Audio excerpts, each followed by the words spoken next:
வணக்கம். மத்திய பாதுகாப்பு அமைச்சகம் வீரதீர செயல்கள் செய்தவர்களின் வீரத்தை மாணவர்களிடையே கொண்டு சேர்க்கும் வகையில் வீர்கதா 5.0 போட்டிகளை நடத்தியது. இந்திய அளவில் 1,92,20,004 மாணவர்களும் பிற வெளிநாட்டை சேர்ந்த 28,005 மாணவர்களும் கலந்து கொண்ட இந்த போட்டியில் தேசிய அளவில் 100 படைப்புகளை சிறப்பாக எழுதிய மாணவ மாணவியர் தெரிவு செய்யப்பட்டனர். அதில் தமிழ்நாட்டிலிருந்து 6 முதல் 8ஆம் வகுப்பு வரை கட்டுரை எழுதிய மாணவர்களில் தேர்ந்தெடுக்கப்பட்ட ஒரே மாணவி திருநெல்வேலி மாவட்டம் சங்கர் நகர் சங்கர் மேல்நிலைப் பள்ளியை சேர்ந்த 8ஆம் வகுப்பு மாணவி கா இனிகா.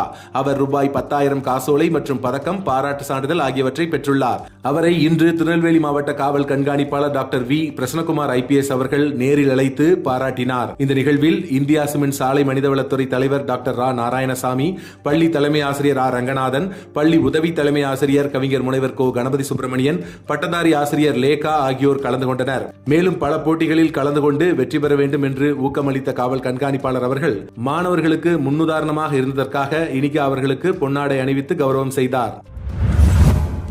பிப்ரவரி 17ஆம் தேதி அன்று மாலை கல்லிடைக்குறிச்சி ஆத்தியடி விளக்கு அருகே மதுபோதையில் ஆட்டோ ஓட்டிய 31 வயதான சந்தான பாரதி என்பவர் ஆட்டோவை கவிழ்த்ததால் அதில் பயணம் செய்த 5 பள்ளி குழந்தைகள் காயமடைந்தனர். அவர்கள் உடனடியாக தனியார் மருத்துவமனையில் அனுமதிக்கப்பட்டனர். காயமடைந்த குழந்தையின் தந்தை அளித்த புகாரின் பேரில் கல்லிடைக்குறிச்சி காவல் நிலையத்தில் கொலையாகாத மரணம் விளைவிக்கின்ற குற்ற முயற்சி பிரிவின் கீழ் வழக்கு பதிவு செய்யப்பட்டது. ஓட்டுநர் கைது செய்யப்பட்டு நீதிமன்றத்தில் ஆஜர்படுத்த நடவடிக்கை எடுக்கப்பட்டுள்ளது. மதுபோதையில் வாகனம் ஓட்டுவது கடுமையான குற்றமாக கருதப்பட்டு இத்தகைய சம்பவங்களில் ஈடுபடுபவர்களுக்கு 10 ஆண்டுகள் வரை சிறை தண்டனை விதிக்கப்படலாம் என மாவட்ட காவல் கண்காணிப்பாளர் தெரிவித்துள்ளார். பேட்டை பகுதியை சேர்ந்த 28 வயதான சரண்யா மற்றும் இட்டேரி பகுதியை சேர்ந்த 52 வயதான மாரியப்பன் ஆகியோர் சட்டவிரோத கஞ்சா விற்பனை வழக்கில் கைது செய்யப்பட்ட நிலையில் நேற்று இருவரும் தமிழ்நாடு தடுப்பு காவல் சட்டத்தின் கீழ் சிறையில் அடைக்கப்பட்டனர்.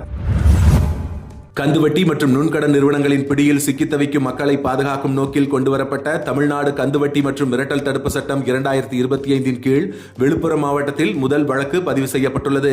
கடன் கொடுத்த நிறுவனங்கள் முறையற்ற மற்றும் வன்முறையான முறையில் மிரட்டல் விடுப்பது, ஆபாசமாக பேசுவது அல்லது வீட்டின் முன் நின்று கொண்டு அச்சுறுத்துவது போன்ற செயல்களில் ஈடுபடும் நிதி நிறுவனங்கள் மற்றும் தனிநபர்கள் மீது கடனை திரும்ப பெறுவதை தடுக்கும் இந்த சட்டத்தின் மூலம் பாதிக்கப்பட்டவர்களுக்கு விரைந்து நீதி கிடைக்கும் எனவும் இனி ஜாமீனில் வெளிவர முடியாத கடுமையான பிரிவுகளின் கீழ் நடவடிக்கை எடுக்கப்படும் என்றும் அறிவிக்கப்பட்டுள்ளது.